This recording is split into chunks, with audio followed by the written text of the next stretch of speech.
T'as vu, je suis allé chez le coiffeur là. Hein. Aujourd'hui, c'est l'heure du verdict. On va enfin passer le zip en 70 fontes au banc chez Alexis de chez LRT Préparation. Donc j'ai hâte de savoir combien il va sortir. Vous verrez ça donc dans la suite de la vidéo. Et puis de base, on devait seulement tester des échappements. Et puis au final, on est resté un petit peu plus, on est allé un petit peu plus loin dans le développement du moteur. Je te parle d'ailleurs des échappements. Tu vas voir. On va tester donc plusieurs échappements dans la vidéo. Pour mettre vraiment les choses au clair, attention, les tests qu'on va faire, c'est vraiment à prendre avec des pincettes. Ce que je veux te dire par là, c'est que les pièces qui vont fonctionner sur mon moteur, c'est pas obligatoire que sur toi, ton cylindre, ta config, ton moteur, c'est pas parce que ça fonctionne chez moi, tu vois que ça va fonctionner exactement pareil chez toi. Donc peut-être que là, aujourd'hui, ce sera le Yasuni R, tu vois, qui va être le plus puissant sur ce haut moteur 70 fontes mal aussi, mais peut-être que ce sera pas forcément le meilleur pot pour toi, pour ton moteur, pour ta config. Donc ce que je veux te dire, c'est que les tests au banc, c'est vraiment à prendre avec des pincettes. C'est pas parce que des pièces marchent chez moi qu'elles marcheront forcément chez toi. Voilà, ça c'était important de faire un petit point là-dessus. Ce que j'aimerais bien aussi mettre en place, c'est un petit système de questions-réponses. C'est-à-dire, vous me posez dans les commentaires des questions, n'importe lesquelles, hein, que ce soit des questions de mécanique de manière générale. Bon, ça sert à rien de me demander à combien vous calez le DD. Essayez de me poser des questions qui peuvent servir à un plus grand nombre. Donc, c'est-à-dire des questions un petit peu plus générales. Pas forcément quel gicleur je mets sur telle config, parce que ça ne servira pas forcément à tout le monde, si tu vois ce que je veux dire. Donc voilà, à partir de la prochaine vidéo, je prendrai les commentaires les plus pertinents, les questions les plus pertinentes de cette vidéo-là pour y répondre dans la prochaine. Dans cette vidéo-là, ce qui n'était pas le cas de la vidéo précédente, j'avais complètement oublié de vous parler des caches allumage Ben Racing. Donc comme d'habitude dans chaque vidéo, vous gagnez un cache allumage. Pour ça, c'est pas compliqué. Vous avez juste à laisser un petit commentaire dans la vidéo et puis surtout à être abonné à mon Instagram. Surtout, c'est le plus important parce que sinon vous ne pourrez, comme je tire au sort sur l'Instagram, vous ne pourrez jamais savoir si vous avez gagné ou pas. Et ça m'arrive à chaque fois que je tire quelqu'un au sort. Donc s'il vous plaît, si vous laissez un commentaire dans la vidéo pour le cache allumage, soyez cohérents, abonnez-vous sur Instagram, sinon vous ne verrez jamais que vous êtes gagnant ou pas. Allez, c'est parti les gars, j'ai assez parlé. On y va. Voilà mes petits potes, j'ai préparé donc les deux pots. Il y a le troisième pot qu'on va tester, donc qui est le Carrera 10 et qui est là déjà sur le scooter. Donc là ici, je te rappelle, pot GP et là Yasuni R. Je vais refermer mon colis et puis on va se retrouver directement chez Alexis.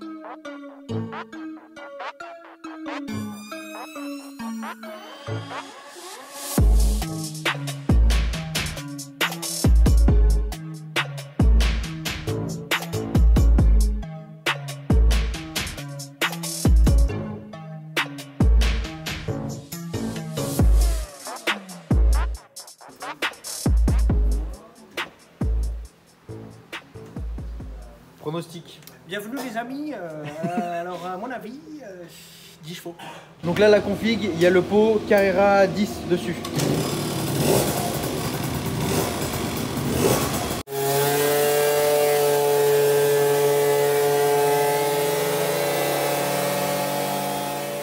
Voilà la courbe rouge qui était le tout premier tir qu'on a fait et la courbe verte qui est la seconde.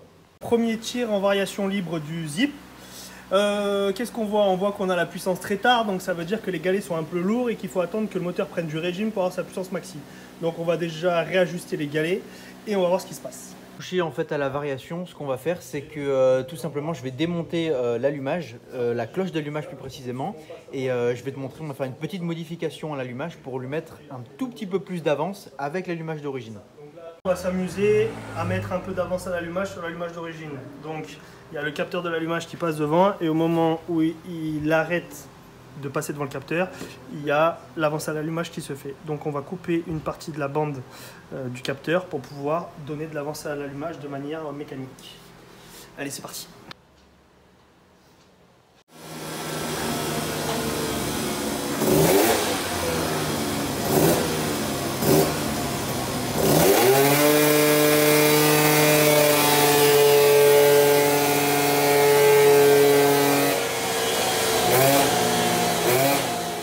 On a fait un tir en revoyant l'avance à l'allumage, donc on voit que c'est la courbe bleue, que le moteur est beaucoup plus agressif sur la phase de démarrage.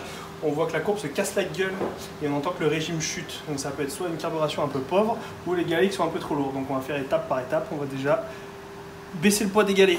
Allez, c'est parti. C'est parti mec. Allez, petit test, variable plus légère.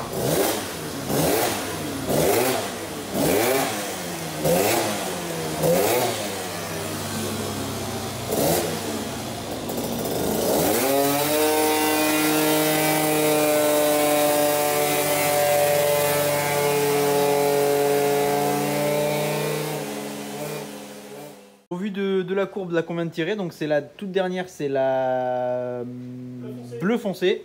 Merci tonton. On va encore ouvrir la varia et puis on va changer le ressort de poussée. Allez, c'est parti. Allez, on teste avec un autre ressort de poussée là.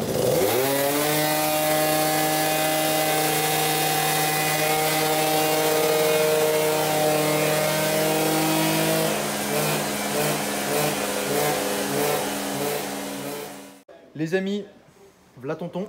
Bonjour. Qu'est-ce qu'il est beau. Ah, je sais. Là, on va changer le pot. On va mettre le Yasuni R. Tonton, il dit que c'est ça qui va débloquer un peu le moteur. Donc, on va voir s'il a la science infuse ou pas. Le petit tonton. Je ne pense pas. Allez, c'est parti. Le Yasuni R est fin monté, mon ami. Pronostic. Hein? Pronostic. Plus 15 chevaux. Oh putain, les problèmes.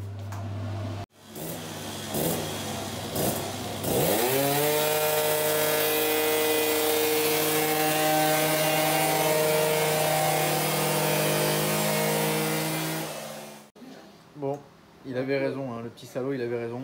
Ah là là. Là, on l'a bien débloqué. En fait, plus on a tiré, que le moteur est assez riche. Donc, je l'ai réglé riche pour en fait rouler au sol. Et plus on tire, et plus en fait on voit qu'on augmente en puissance. Donc, ça prouve bien que le moteur il est gavé d'essence. Et donc, là, on voit que sur le dernier tir, tu vois, on a tiré 3 tirs. À chaque fois, tu vois, ça a augmenté. Et là, sur le dernier tir, on arrive à 7,5. Donc, c'est pas folichon encore, hein. Mais on commence à trouver quelque chose de plutôt pas mal, mon petit gars. C'est avec un tir plus froid. Et la courbe orange, donc c'est le tir avec le moteur, on va dire, un peu plus dégorgé. Il aurait fallu faire un petit peu de gicleur pour que ça monte encore. Mais là, on commence à avoir quelque chose de sympa. En tout cas, on a la preuve que sur le 70 en fonte, le Yasuni marche beaucoup mieux que le Carrera 10. Alors là, donc dernier tir, on avait mis pot Yasuni R et on était encore vraiment trop riche. Donc là, ce qu'on a fait, c'est que j'ai rajouté 12 points exactement au gicleur et on a enlevé la boîte à air et on va voir ce que ça va donner sans boîte à air. Regardez le avec et le sans boîte à air. Donc la courbe orange, c'est avec la boîte à air. La courbe bleue, c'est donc le montage sans boîte à air, donc bon, en gros avec un cornet. Donc évidemment, il faut augmenter entre 15 et 20 points de gicleur par rapport à la boîte à air de Zip qui bride énormément l'entrée de l'air. À prendre avec des pincettes, mais par contre, c'est vrai qu'on a une augmentation de la puissance de l'ordre de pas loin d'un cheval. 0,90, mais partout par contre, dans la phase de démarrage, il gagne partout. Allez, c'est avec une variation un peu plus légère.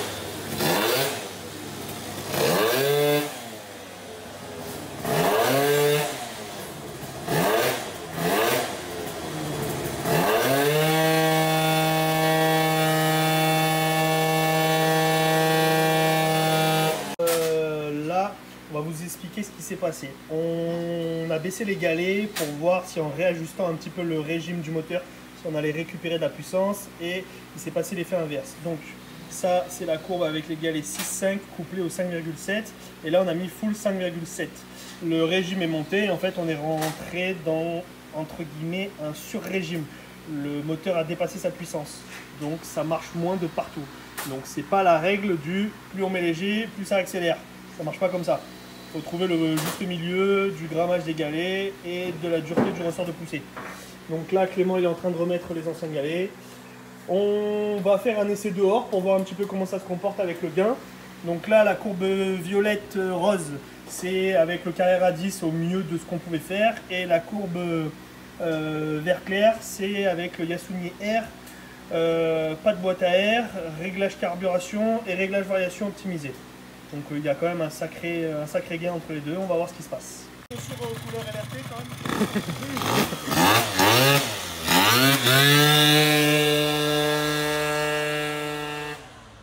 C'est carré, frérot. Pur plaisir. Pur plaisir, félicitations à tonton. Là, vraiment, c'est génial. Hein. Vraiment, donc, je pensais que ça allait sortir un petit peu plus, je vous avoue. Mais au final, déjà, ressenti au sol, donc là, on est arrivé à 8,5. c'est costaud hein, déjà. Franchement, c'est vachement bien, je trouve. Hein. Là, vraiment, et puis ça reste quand même un petit 70 fontes qui me permet d'aller chercher le pain, tu vois. Donc, et puis avec le rapport poids-puissance d'un Zip, c'est génial. Hein. C'est vraiment assez super. Bon voilà, après quelques essais au sol, on est bien content de ce qui se passe. Donc au final, Yasunière, Carbu 21 Del Orto. Bon, on va lui mettre quand même un petit filtre à air. Viens, rapproche-toi. Parce que là, on est en air libre, mais bon, on va lui sortir un petit filtre pour qu'il puisse rentrer chez lui. Allumage d'origine, donc retouché, pour qu'il y ait un petit peu plus d'avance. Variateur mâle aussi, bon, tout ce qu'il y a de plus standard, juste réglé au banc. Et bon, bah, ça fait une petite machine à wheeling, quoi. Un petit truc sympa pour aller au pain. Donc bah, je pense qu'on se reverra bientôt pour pouvoir faire une nouvelle mise au point avec des nouvelles pièces. Ciao!